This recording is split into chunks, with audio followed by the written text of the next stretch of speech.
Today I'm going to be showing you two tutorials. One, the first one I'm going to do is how to repair a cracked nail, and the second one will either be a sponge technique or some sort of design. Probably the sponge technique because that's the easiest.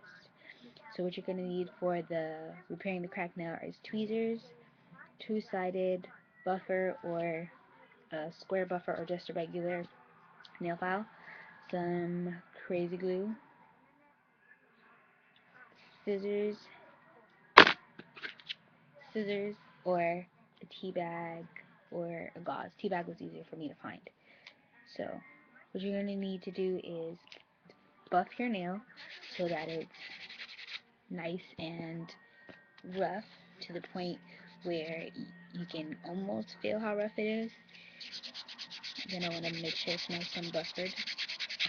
Make sure there's not any nail polish on your thumb or whatever finger it is. And then you're going to take your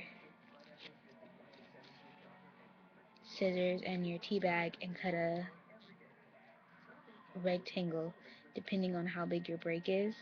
You can use however you think is good enough, and you're just going to want to take it and set it aside with your tweezers and just set it to the side. It's not going to stay in there, of course, but just set it to the side. And then you take your super glue and put a layer of it over your thumb. I'll just do it. I don't need to do it for this now, but I'm doing it so that you can get a better understanding of how it is done, because this isn't my cracked nail. My cracked nail is this one. And then you just take your piece of tea bag and you just place it over the top, and then you can just use your tweezers to hold it down over the crack spot, and you just let that dry. And when it's dry, you can take another layer of crazy glue and put it over the top, and then use your buffer, your square buffer or your two-sided buffer, and just buff it down. And this, you would just use it if it was toward this area of your thumb or finger. You could just use it to keep your skin away, because I had to use it for this nail because my crack went all the way over to here. So I just used it to keep my finger away from it. And you can also use it to keep it in down in the corner, depending on where your break is. Okay, and the second tutorial is a sponge, using a sponge. You're gonna need a makeup sponge. I got these are cosmetic makeup sponge assortment. I got these from, well, my mom bought them for me from the 99-cent Depot in Culver City. They're $1.59. And this one's a triangle. It doesn't really matter what size or what color or shape. These are just regular squishy sponges that you would use for makeup. Don't wear makeup, but use it for this.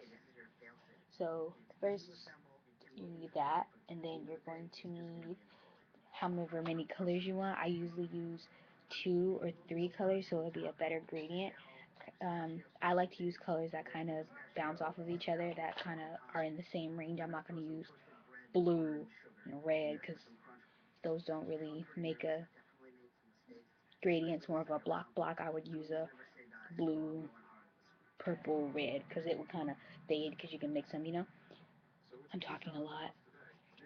So the colors I'm going to use are purple. This is Savvy FC, Deep Amethyst, and I'm going to use LA Colors Nail Lacquer with Hardener. Doesn't really tell me which one it is. Oh, sorry, it is on the bottom. It's clear. Bright pink. Can't see it, but that's the bottle. And then I'm going to use Sally Hansen's Extreme Wear White from the top. And I'm going to use this. No, I'm not going to use this. I'm going to use this one. satin nail polish, satin 37 eggplant. So what you're gonna want to do is I'm gonna do no, I'm not gonna do that. I'm gonna do my middle finger since I just flipped you guys off. I'm going to